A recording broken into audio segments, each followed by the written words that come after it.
C'est un secret bien gardé, niché au cœur des vallées verdoyantes et sauvages de l'Écosse. Un trésor inestimable tapi au fond de ces rivières. Objet de toutes les convoitises pour de plus en plus d'amateurs à la recherche du métal le plus précieux au monde. Allez, allons trouver de l'or. Masque, tuba et combinaison, Léon Kirk est un chercheur d'or historique. 25 ans qu'il sonde le lit des ruisseaux écossais avec une technique bien à lui.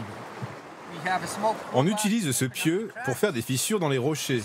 Puis on racle à l'intérieur de la fissure et on aspire le contenu. Après on dévisse et on regarde si à l'intérieur il y a des pépites d'or. Léon Kirk a beau connaître le coin par cœur, il faut être particulièrement patient pour en trouver, mais surtout passionné. C'est plus un mode de vie, un hobby. Ça nous maintient en forme, ça nous aère. Ce n'est pas pour devenir riche. Dans ces cours d'eau, l'un de ses amis a trouvé il y a quelques années une grosse pépite.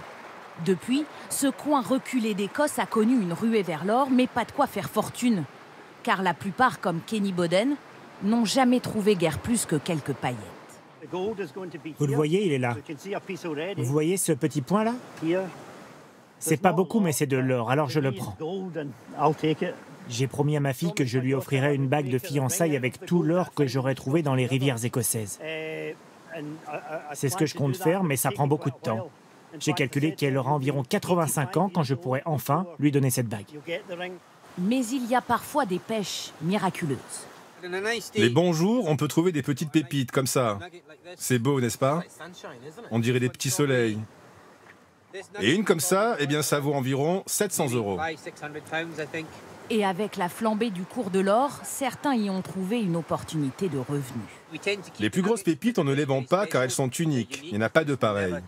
Mais les petits flocons, les paillettes, on les vend et ça aide à financer notre hobby. Cette région de l'ouest de l'Écosse a longtemps vécu de l'extraction du zinc et du cuivre.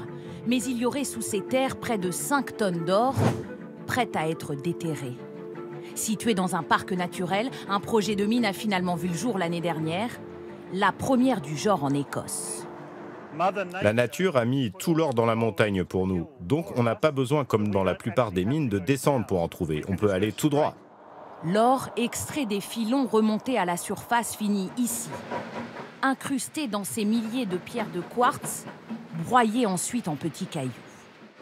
Le but, c'est de réduire la taille des pierres, comme ça, pour mieux les broyer. Et le produit final, c'est cette poudre grisâtre, gorgée de particules d'or qu'on distingue à peine. C'est un mélange de particules de sulfure et d'or. Dans la plupart des mines du monde, on prendrait ce mélange et ajouterait des produits hautement chimiques, comme du cyanure, pour obtenir de l'or pur. Nous, on n'utilise aucun produit comme ça. On fait le concentré et on le vend.